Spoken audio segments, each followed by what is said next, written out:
बिस्मिल्लाहिर्रहमानिर्रहीम। तो आज हम करने जा रहे हैं pneumonia. So that is also an important topic. तो सीओपीडी के बाद ये एक इम्पोर्टेंट टॉपिक है। इसके बाद हम कैंसर के देखेंगे। तो निमोनिया की तीन चार चीज़ें हैं जो कि बार बार रिपीट होती हैं एससीक्यू में। एक तो ये है कि इसमें ऑर्गेनिज्म कौन से इन्वॉल्व हैं, स्पेसिफिक पूछते हैं, ठीक है। और उसके बाद इसकी मॉर्फोलॉजी और कम्प्लिकेशन है तो वो हम इसमें करेंगे, ठीक है। तो अब निमोनिया की डेफिनेशन देख लेते हैं। Pneumonia is an infection that inflames the air sacs. Air sacs inflame करता है एक लंग के या दोनों के, ठीक है। एक पैच भी इन्वॉल्व कर सकता है, एक लंग के एक लोब को। अब एयर सैक्स जो है वो फिल हो जाती हैं फ्लूइड के साथ या पस के साथ, जिसकी वजह से आपके पास सिम्टम्स आती हैं कफ जिसमें पस भी हो सकता है, ठीक है, fever, chills and difficulty in breathing. तो ये सारा आपको निमोनिया की में मिलेगा, ठीक है। और डेफिनेशन है सारी इसकी, आप कह लें कि एक कम्पैक्ट डेफिनेशन है। तो क्योंकि ये एक इन्फेक्शन है, इसमें हाई ग्रेड फीवर होता है, तो इसको मोस्टली पता चल जाता है, ठीक है, कि निमोनिया ही हुआ, ठीक है। साथ कफ आ रही होती है, फीवर, चील्स वगैरह, साथ बहुत हाई ग्रेड फीवर होता है। उसके बाद कम्युनिटी एक्वायर्ड निमोनिया है। इसका कौन से ऑर्गेनिज्म इन्वॉल्व होते हैं, ये हमारे पास निमोनिक्स है, शम्मो, ठीक है, ये नाम है शम्मो स्ताई लगदी जमानेरी, ठीक है। तो अब हम देखते हैं कि इससे एस से हमारे पास स्ट्रेप्टोकोकस न्यूमोनाई, ठीक है, वो बन रहा है। और एच से हेमोफिलस इन्फ्लुएंजा है, एम से मुर्गजेला कैटरेलस, और स्ताई से स्टाफोरियस लगदी, एल से आपके पास है लिजियोनेला न्यूमोफिला, और ई से एंटीरोबैक्टीरिया, ठीक है। तो एंटीरोबैक्टीरिया में आपके दो तीन आ जाते हैं, क्लेब्सिला और इसके साथ एक दो और है, ठीक है।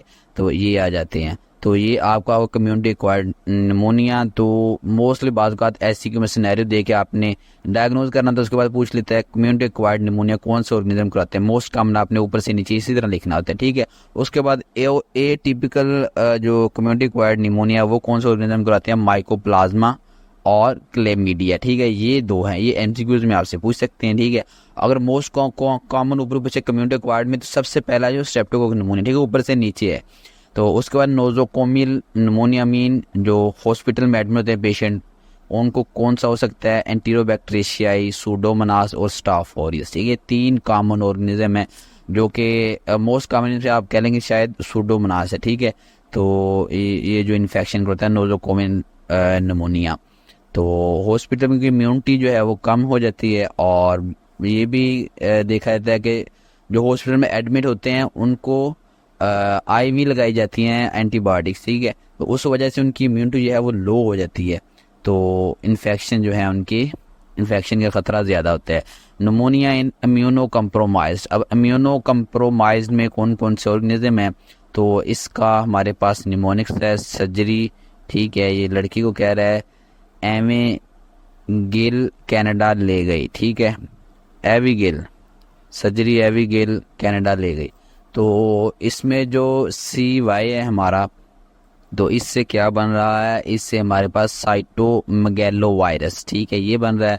और जरी JRY, इससे जिरोवसी, कौन सा, न्यूमोसिस्टिस जिरोवसी, ठीक है। तो ये इम्यूनो कम्प्रोमाइज में होता है। और इसके बाद एवी, इससे एवियम, ठीक है, माइकोबैक्टीरियम एवियम कम्प्लेक्स। और उसके बाद गिल से जिलोसिस यानी एस्परजिलोसिस, ठीक है। और कनाडा से कैंडिडियासिस। तो ये 5-6 ऑर्गेनिज्म है जो मोस्टली आपको इम्यूनो कम्प्रोमाइज में मिलेंगे, ठीक है। उनमें इन्फेक्शन करवाएंगे। इसके बाद कॉम्प्लिकेशंस देख लेते हैं। एक तो ये कि लंग जो है एब्सेस बन सकती है, लोकल एब्सेस, ठीक है, किसी आपको उसमें मिल सकती है लोब में।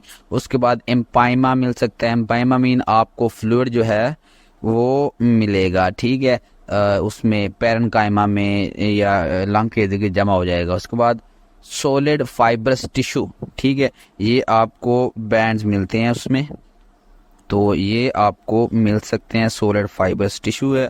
और एंड पे बैक्टीरियल डिसेमिनेशन, ठीक है, बैक्टीरिया मीन ब्लड के जरिए मुख्तलिफ ऑर्गन तक जाएगा, जिसकी वजह से मेनिंजाइटिस अगर ब्रेन में जाएगा, आर्थराइटिस जॉइंट्स में जाएगा अगर, और इन्फेक्टिव एंडोकार्डाइटिस लंग्स से हार्ट का आपको पता ही डिस्टेंस कम ही है, तो वहाँ से यहाँ आना कोई मुश्किल नहीं है।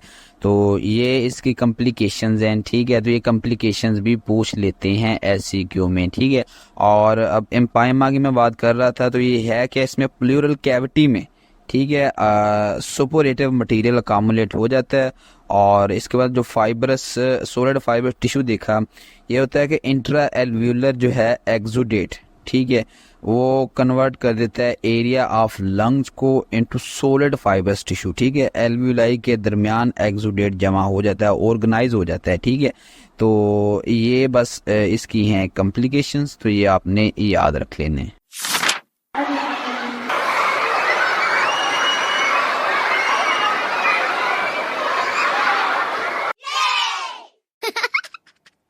तो ये आपके पास अभी हम दिखाने जा रहे हैं नमूनिया की मॉर्फोलॉजी, ठीक है।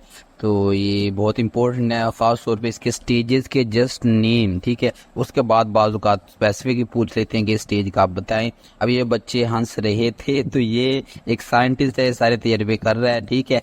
तो ये उसके पीछे 3 बच्चे हैं जो कि शरारतें करते रहते हैं। ये बच्चों की वजह से हम इस डायग्राम को नाम देंगे नमूने, ठीक है। बच्चों को हम क्या कहेंगे, नमूने हैं ये, जो कि अपने वालिद को तंग करते रहते हैं ड्यूरिंग हिज वर्क।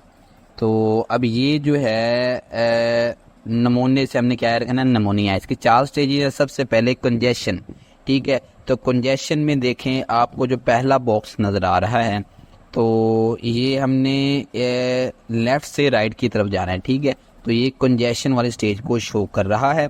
तो इसमें हमें ग्रॉस में सबसे पहले क्या नज़र आएगा, एक तो हमें नज़र आएगा ये रेड, इसके बॉर्डर आपको रेड नज़र आ रहे हैं इस बॉक्स के, ठीक है। तो ये इस तराजू में आपको मिल रहा है।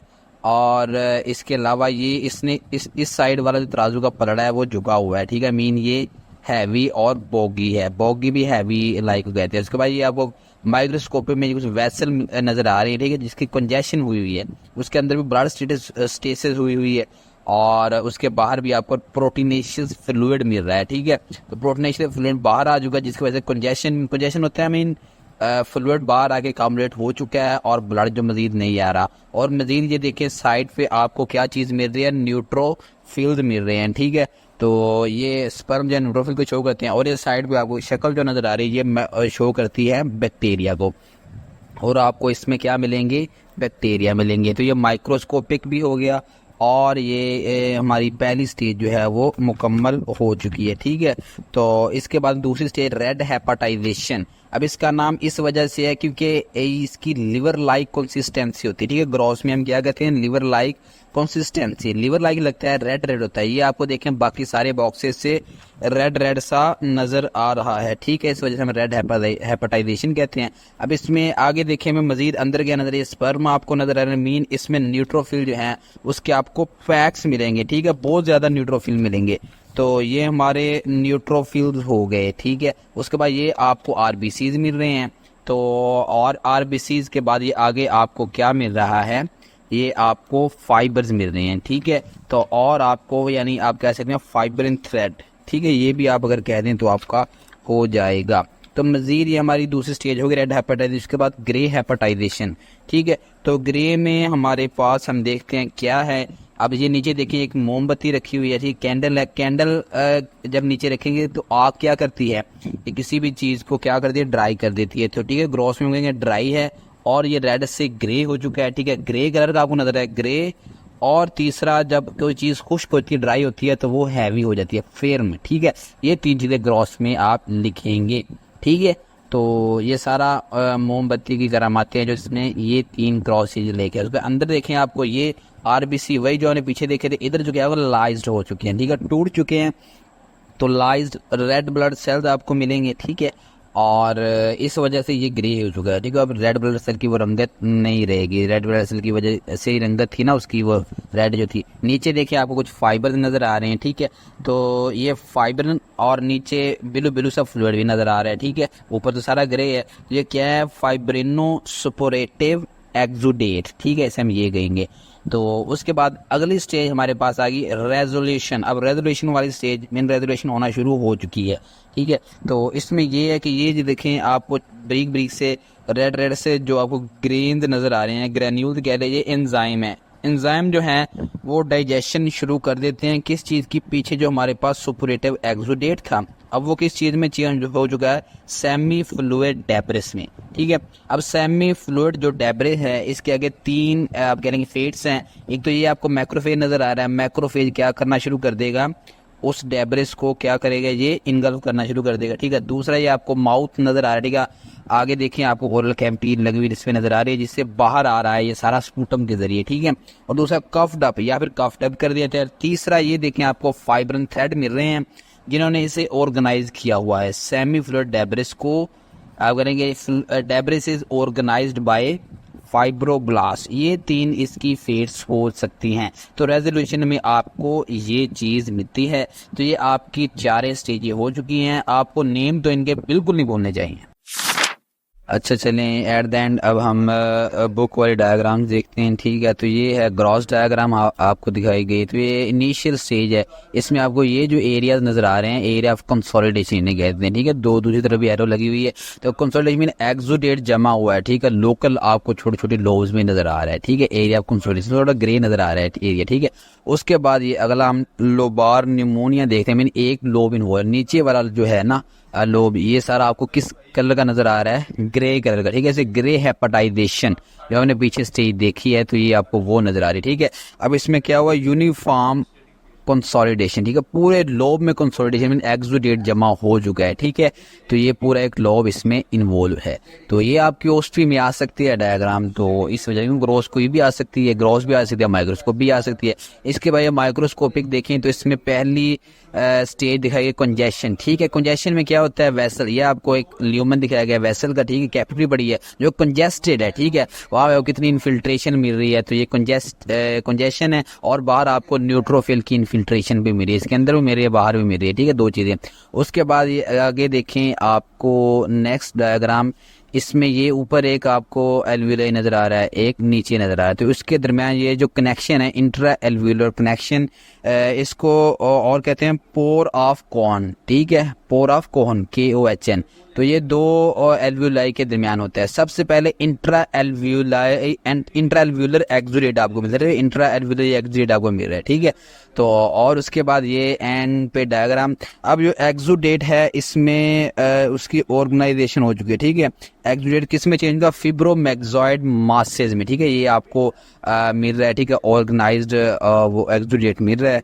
तो अब इसमें आपको मैक्रोफेजेस भी मिल रहे हैं, ठीक है। इन्फिल्ट्रेशन हुई है और साथ फाइब्रोब्लास्ट, क्योंकि फाइब्रोब्लास्ट ने उन्हें अरेंज करना है, ठीक है। इस वजह से उसका नाम है फिब्रोमैक्सॉइड मासेस, ठीक है। रिचली इन्फिल्ट्रेट है मैक्रोफेज के साथ और फिब्रोब्लास्ट के साथ, ठीक है।